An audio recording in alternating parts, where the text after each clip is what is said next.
Hi ವೀಕ್ಷಕರೇ, ಎಲ್ಲರಿಗೂ ನಮಸ್ಕಾರ. ನೋಡಿ, ಗೃಹಲಕ್ಷ್ಮಿ ಯೋಜನೆಯ ಪ್ರತಿಯೊಂದು ಫಲಾನುಭವಿಗಳಿಗೆ ಸಚಿವೆ ಲಕ್ಷ್ಮೀ ಹೆಬ್ಬಾಳ್ಕರ್ ಅವರು ಭರ್ಜರಿ ಗುಡ್ಡಿಸ್ನ ಕೊಟ್ಟಿದ್ದಾರೆ. ನಾಳೆ ಬುಧವಾರ ಮಾರ್ಚ್ 19ರಿಂದ ನಿಮ್ಮ ಬ್ಯಾಂಕ್ ಖಾತೆಗೆ ಸರ್ಕಾರ 6,000 ಹಣನ ಜಮಾ ಮಾಡ್ತಾ ಇದೆ. ಗೃಹಲಕ್ಷ್ಮಿ ಯೋಜನೆಯ 17 ಮತ್ತು 18ನೇ ಕಂತಿನ 4,000 ಹಣ, ಅದೇ ರೀತಿ ಅನ್ನಭಾಗ್ಯ ಯೋಜನೆಯ ಕಳೆದ 5 ತಿಂಗಳ ಪೆಂಡಿಂಗ್ ಇರುವಂತಹ 2,000 ಹಣನ ಜಮಾ ಮಾಡ್ತಾ ಇದ್ದು, ಕರ್ನಾಟಕದ 25 ಜಿಲ್ಲೆಗಳ ಪ್ರತಿಯೊಂದು ಫಲಾನುಭವಿಗಳಿಗೂ ಈ 6,000 ಹಣ ಜಮಾ ಆಗಲಿದೆ. ಹಾಗಾದರೆ ಬನ್ನಿ, ಯಾವ ಜಿಲ್ಲೆಗಳಿಗೆ ಹೇಗೆ 6,000 ಹಣ ಜಮಾ ಆಗ್ತಾ ಇದೆ ಅಂತ ತಿಳಿಸ್ಕೊಡ್ತೀನಿ. ಅದಕ್ಕಿಂತ ಮೊದಲು ನೀವೇನಾದ್ರೂ ಇನ್ನೂ ಸಹ ನನ್ನ ಚಾನಲ್ನ ಸಬ್ಸ್ಕ್ರೈಬ್ ಆಗಿಲ್ಲ ಅಂದರೆ ದಯವಿಟ್ಟು ಪ್ರತಿಯೊಬ್ಬರು ಚಾನಲ್ನ ಸಬ್ಸ್ಕ್ರೈಬ್ ಮಾಡ್ಕೊಳ್ಳಿ, ಹಾಗೆ ವಿಡಿಯೋಗೆ ಒಂದು ಲೈಕ್ನ ಕೊಡಿ. ಹೌದು ವೀಕ್ಷಕರೇ, ಗೃಹಲಕ್ಷ್ಮಿ ಯೋಜನೆಯ ಪ್ರತಿಯೊಂದು ಫಲಾನುಭವಿಗಳಿಗೆ ಸಚಿವೆ ಲಕ್ಷ್ಮೀ ಹೆಬ್ಬಾಳ್ಕರ್ ಅವರು ಭರ್ಜರಿ ಗುಡ್ಡಿಸ್ನ ಕೊಟ್ಟಿದ್ದು, ನಿಮ್ಮ ಬ್ಯಾಂಕ್ ಖಾತೆಗೆ ಸರ್ಕಾರದಿಂದ 6,000 ಹಣನ ಜಮಾ ಮಾಡ್ತಾ ಇದ್ದಾರೆ.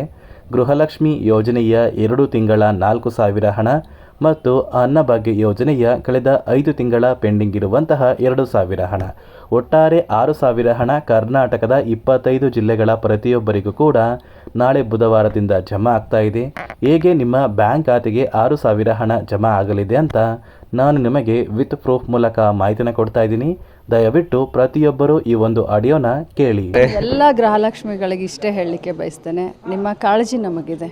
ನೀವು ಗೃಹಲಕ್ಷ್ಮಿ ಹಣ ಬರುತ್ತೆ ಅಂತ ತಿಂಗಳಿಗೆ ಏನೇನೋ ನೀವು ವಿಚಾರ ಮಾಡ್ಕೊಂಡಿದ್ರೆ ಅದು ನಿಮ್ಮ ತಪ್ಪಲ್ಲ.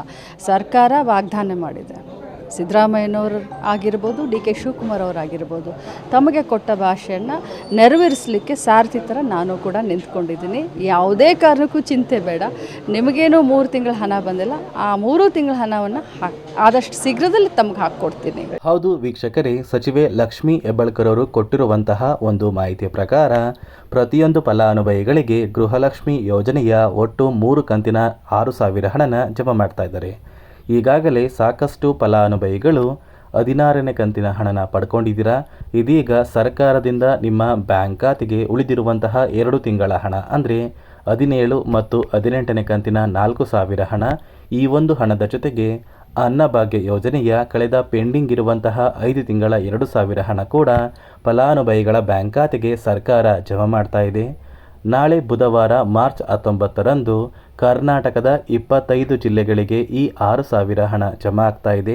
ಹಾಗಾದರೆ ಯಾವ ಜಿಲ್ಲೆಗಳಿಗೆ ಸರ್ಕಾರ ಹಣ ಜಮಾ ಮಾಡ್ತಾ ಇದೆ ಅಂದರೆ, ಮೊದಲಿಗೆ ಬೆಂಗಳೂರು ನಗರ, ಬೆಂಗಳೂರು ಗ್ರಾಮಾಂತರ, ರಾಮನಗರ, ಚಿಕ್ಕಬಳ್ಳಾಪುರ, ಚಿತ್ರದುರ್ಗ, ದಾವಣಗೆರೆ, ಕೋಲಾರ, ಶಿವಮೊಗ್ಗ, ತುಮಕೂರು, ಬಳ್ಳಾರಿ, ಬೀದರ್, ಕಲಬುರಗಿ, ಕೊಪ್ಪಳ, ರಾಯಚೂರು, ಯಾದಗಿರಿ, ವಿಜಯನಗರ, ಬಾಗಲಕೋಟೆ, ಬೆಳಗಾವಿ, ವಿಜಯಪುರ, ಧಾರವಾಡ, ಗದಗ, ಹಾವೇರಿ, ಉತ್ತರ ಕನ್ನಡ, ಚಾಮರಾಜನಗರ, ಚಿಕ್ಕಮಗಳೂರು, ದಕ್ಷಿಣ ಕನ್ನಡ, ಹಾಸನ, ಕೊಡಗು, ಮಂಡ್ಯ, ಮೈಸೂರು ಮತ್ತು ಉಡುಪಿ, ಈ ಜಿಲ್ಲೆಗಳ ಪ್ರತಿಯೊಂದು ಫಲಾನುಭವಿಗಳಿಗೆ ಸರ್ಕಾರ ಗೃಹಲಕ್ಷ್ಮಿ ಯೋಜನೆಯ 4,000 ಹಣ, ಅದೇ ರೀತಿ ಅನ್ನಭಾಗ್ಯ ಯೋಜನೆಯ ಕಳೆದ ಪೆಂಡಿಂಗ್ ಇರುವಂತಹ 5 ತಿಂಗಳ 2,000 ಹಣನ ಜಮಾ ಮಾಡ್ತಾ ಇದ್ದು, ಪ್ರತಿಯೊಂದು ಫಲಾನುಭವಿಗಳು ಮಾರ್ಚ್ ತಿಂಗಳು ಮುಗಿಯುವಷ್ಟರಲ್ಲಿ ನಿಮ್ಮ ಬ್ಯಾಂಕ್ ಖಾತೆಗೆ ಈ 6,000 ಹಣನ ಪಡ್ಕೋತೀರಾ.